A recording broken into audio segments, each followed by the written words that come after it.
Hey yo, what's poppin', dogs? My name's Performance Cedric. Welcome to my dojo, and I'm going to show you exercise tutorial in an entertaining and educational fashion. For today's exercise tutorial, I want to show you the lying hamstring curl.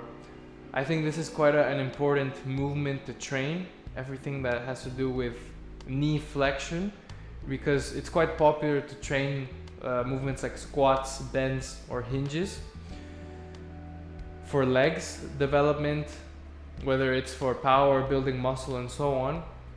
However, there's also a very crucial movement you need to be strong in, and that's knee flexion.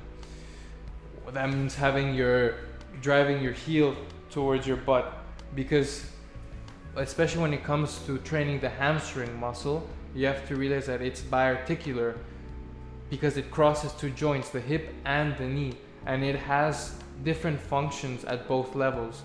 If you see the hamstrings, more of the upper part, you're going to be training hip extension. Think of Romanian deadlifts, single leg deadlifts, conventional deadlifts, and so on.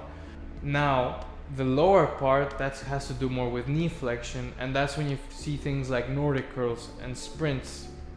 But there's another one, which I'm gonna show now, the lying hamstring curl, where you're actually supine and you're in the glute bridge position, and this is a nice entry to this movement, and you can do it at also higher repetitions.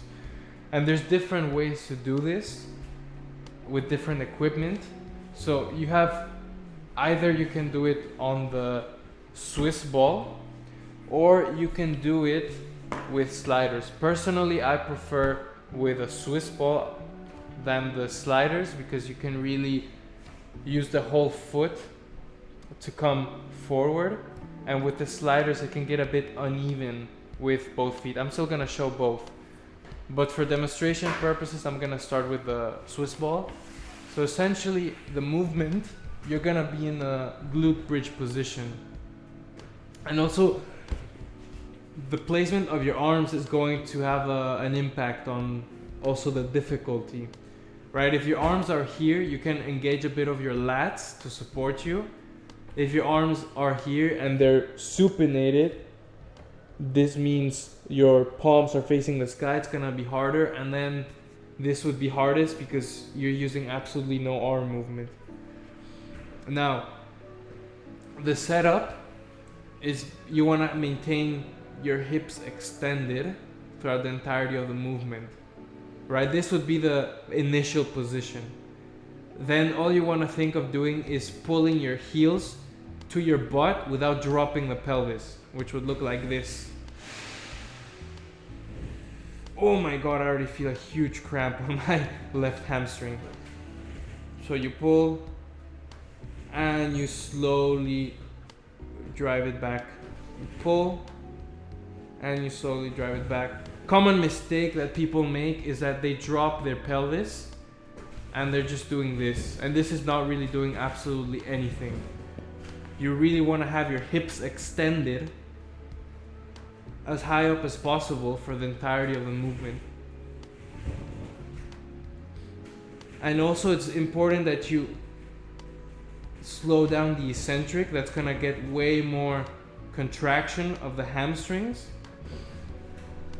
And I also like doing it in a Swissball, because that's activating your, I can't remember, I might have to correct it, your tilting reflex, so the balance, which is also going to activate different muscle fibers in your hamstrings. And this is also very important to protect your knees against things like ACL injuries. And you're going to feel it in this lower part of the hamstrings. You can also try with arms out to the side, which is going to make it significantly harder. And also arms across the chest, that's already much harder, as you have to stabilize more with your pelvis as you flex the knees. And then you can also add and do one leg, which is going to make it significantly harder. And lastly, you can also adjust the where you set your heels in the ball. Usually the closer they are, the easier it's gonna be, as you have more support. That means more of my calves, ankles are touching the ball. And if I leave only my foot as so, this is gonna be much harder. So you can start by getting a bit closer to make it easier, and then slowly put less and less of your foot until you have only your heels in the driving into the ball. That's really it for the exercise. The prescribed reps depends on what you want to work on, but usually I would do around 8 to 15 reps. And yeah, make sure that your eccentric, so moving the ball away from you, is a bit slower. That's going to activate more of those hamstrings, and you're gonna feel it way more intense. Secondly, always keep your hips extended up, don't bring them down to the floor. And also be aware of the movement of your arms, and simply by changing the position, you're going to also increase the difficulty or decrease it. And also, where are your feet on the ball? If there's more ankle, it's going to be easier. If it's closer to your hips, easier. And the more you drive it away, the harder it's gonna be. Give it a try and let me know how it goes.